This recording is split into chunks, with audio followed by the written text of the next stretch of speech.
Hello, good afternoon and welcome to News Around Africa with me, Esther Wilson. According to Al Jazeera News, in Johannesburg, South Africa, in the quiet mining town of Swartungans, a small courthouse is preparing to decide whether 5 Mexicans accused of a major illegal drug operation will be granted bail or remain in custody. Their arrest followed a raid on a remote farm in Northwest Province where police said they uncovered a large methamphetamine laboratory worth over 1 billion. The Swartungans laboratory was not an isolated discovery. It was one of 4 major meth sites linked to Mexican criminals undercover in South Africa in just 2 years, a pattern that has unsettled investigators and organized crime experts. In 2024, police dismantled a large meth facility worth about $105 to $110 million in Limpopo.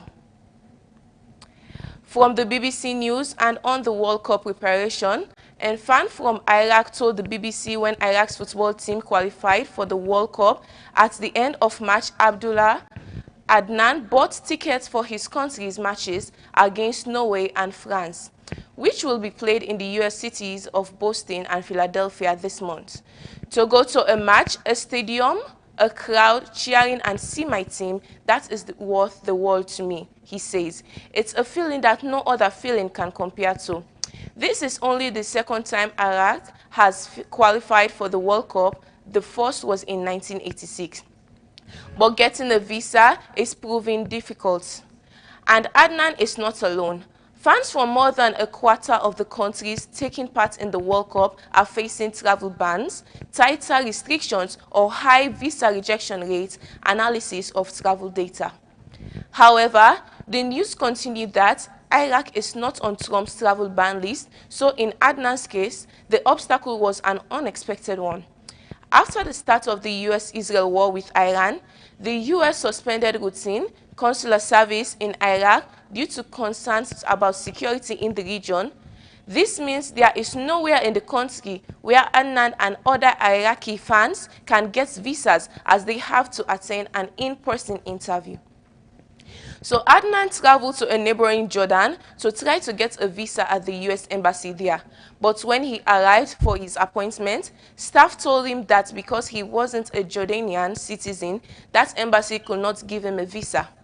The tickets for the match and the trip to Jordan cost him about $1,800 or 1,300 euros. A group of 150 Malawians repatriated from South Africa amid growing worries about xenophobia are due to arrive by road in their home country on Monday, the Malawian authorities have said. The repatriation follows violence in South Africa's Western Cape province, where there were reports about over a week ago of door-to-door intimidation, as well as deaths of 2 Mozambicans in Mossel Bay. The Malawians were among a number of foreign nationals who had sought refuge in temporary camps in Mossel Bay, according to a statement from Lilongwe.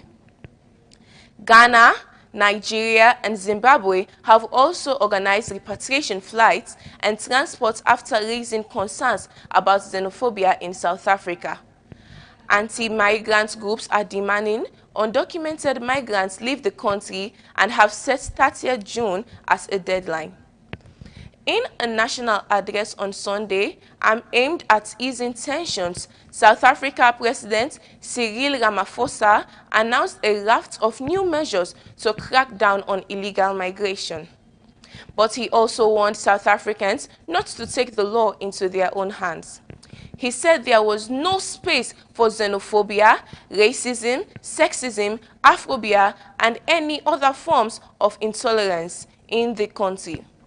A group of 74 Zimbabweans arrived home on Sunday after being driven from Mozambique in transport organized by the Zimbabwean authorities. Some families with young children say they fled the Western Cape fearing for their safety. From the BBC, let's now join the African News 24 channel, which says Nearly 9 years after the killing of two United Nations experts in the Democratic Republic of Congo, the country's high military court has delivered its final verdict.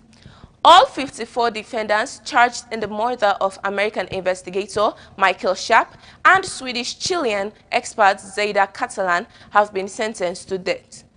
The pair were killed in March 2017 while investigating violence in central Kasai.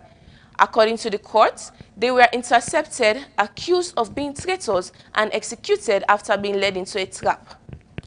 Among those convicted is Congolese Army officer Colonel Jean de Dieu Mambweni, initially sentenced to 10 years in prison.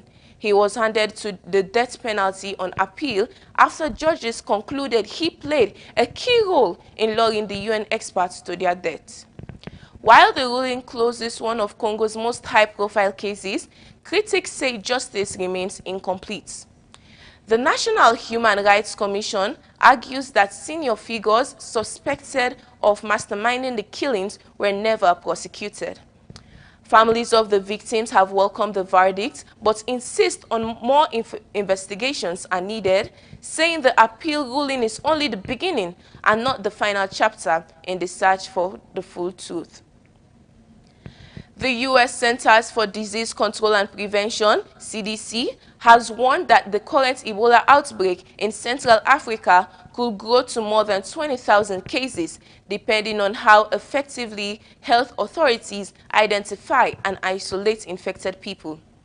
New computer models published by the agency project a range of outcomes from around 10,000 cases to well over 20,000. In the most severe scenario, the outbreak could approach the scale of the devastating West African epidemic of 2014-2016, which infected more than 28,000 people and claimed over 11,000 lives. Without strong public health interventions, an outbreak of that scale is possible, said Dr. Satish Pillay, who leads the CDC's Ebola response. Public health specialists say the outbreak is moving in a worrying direction.